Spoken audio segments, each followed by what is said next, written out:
Hey there, Dan Martell here, serial entrepreneur, investor, and creator of SaaS Academy. In this video, I'm going to teach you the 5 key components of extreme revenue growth, and be sure to stay to the end where I share with you how to get access to my weekly sync format. It's 7 steps of running your weekly agenda with your team to get them clear on outcomes, understand the core metrics that they need to be executing against, and make sure that everybody feels like they have a sense of purpose in their work week.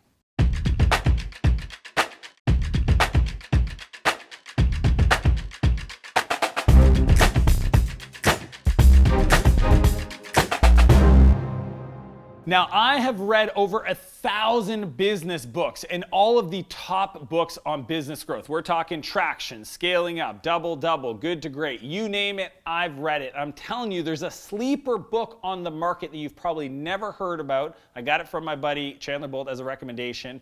I think it's self-published, and I'm telling you, it's an incredible read. It's called Extreme Revenue Growth by Victor Cheng. I've had the privilege of emailing him back and forth about the book. I liked it so much that I bought copies for all of my coaching clients because I wanted them to get access to the information. And so what I'm gonna do in this video, I've never done a book review, but in essence, I'm gonna deconstruct my 5 top takeaways and strategies that I think you need to understand to get the most growth in your business.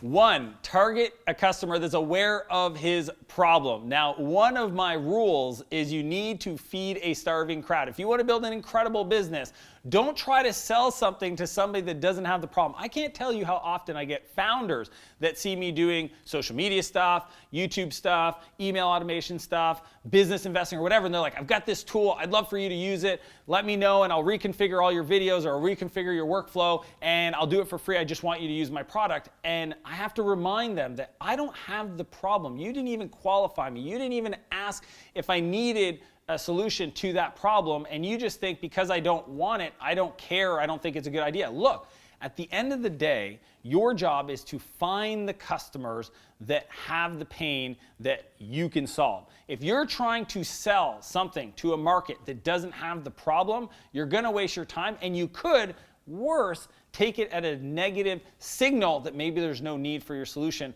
when there does exist one if you go look further. So one of my overarching rules is only help the people swimming towards you. If they're not, totally cool. Maybe later there'll be a need and you can serve them then. So that's number 1. Number 2, promise your company makes. Think about this. If you want to differentiate yourself in the market, you need to make a promise to the market. You need to stand for something.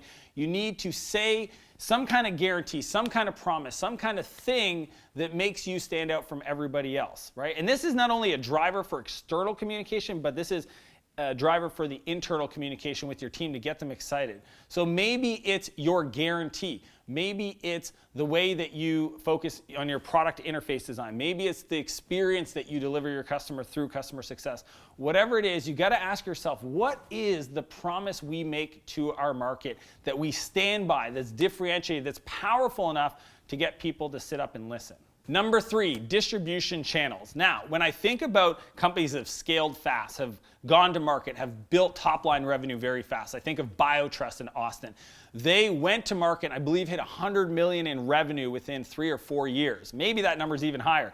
But one of the key ways they did that is finding distribution partners, affiliates, joint ventures with people that had access to the market, and they had a really incredible product, right? So because they could fulfill on a promise that they made on number 2, the second thing I told you about extreme revenue growth, they were able to attract those partners to promote for them. So that's one angle, but you got to ask yourself, what is your distribution channel for reaching your customers? The other one is transactional. This is looking at your business direct to consumer, direct to the business, and asking yourself, how are you going to build that out? Now, I'll tell you, going the distribution route through partners is cheaper in the short term because they subsidize the cost to acquire a customer. If I build that channel direct, then I need to figure out how am I going to pay for the ad spend, the creative, the tests that need to be run, and I got to figure out the strategies to do it if I've never done it before to get in front of that customer. Now that is an incredibly powerful thing to build, but the other one could be faster and more cost effective. But figuring out your distribution channels is extremely important to build revenue growth. 4, product that fulfills a promise. Now, I already said that you need to make a promise to the market. That's number 1. But two is you got to deliver on that promise. I always tell the clients I work with that your marketing site has a kind of a product hook and a product promise. Your job from a product point of view, if you can convince them on the marketing site to engage with your product, to sign up for a free trial or schedule a demo, your job on a product level and customer success involved in that is to make sure that you deliver on that promise. The worst thing you could possibly do is have incredible distribution, incredible marketing, only to have a product that falls short. And it's number 4 in regards to the flow of extreme revenue growth, but it is probably the most important. In the Valley in San Francisco, they call it product market fit. And I like the idea that Victor puts out that argues for the fact that it's really just about fulfilling that promise and making sure that our product delivers on what we said we could do for the market. Because in doing that, that's where we increase what I call VWAM, viral word of mouth marketing for your solution. So you can still have distribution and transaction marketing, but if you have a product that fills on a promise, you also get the amplification aspect of people referring other customers to you.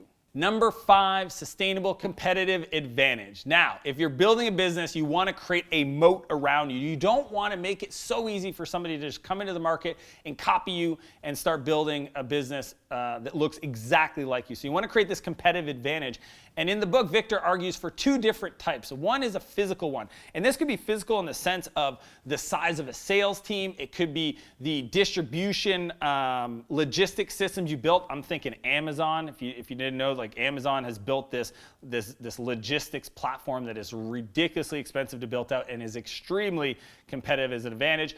And it's really, so that's the physical side. So like physical things, maybe offices in little cities all throughout, like a network of building that out. I have a friend, he's got a hearing company. He's done that in his market where he's got offices in all these cities that for most people wouldn't be cost effective, but he figured out how to do it. That is a competitive sustainable advantage on the physical side.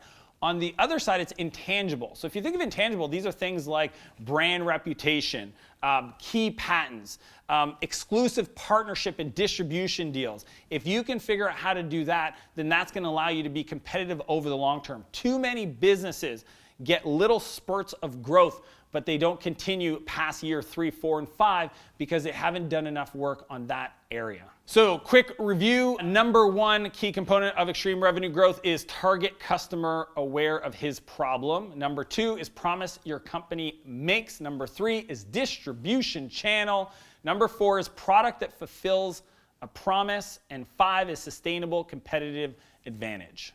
As I mentioned at the beginning of the video, I want to share with you the weekly sync format to allow you to have incredibly productive meetings, get everybody focused on the right goals in your business, and also allow them to surface challenges that you need to know about so you can overcome them. You can click the link below in the description to download your copy. And if you like this video, be sure to click the like button, subscribe to my channel, and share this video with somebody you care about that you think it could serve. As per usual, I want to challenge you to live a bigger business and a bigger life, and I'll see you next Monday.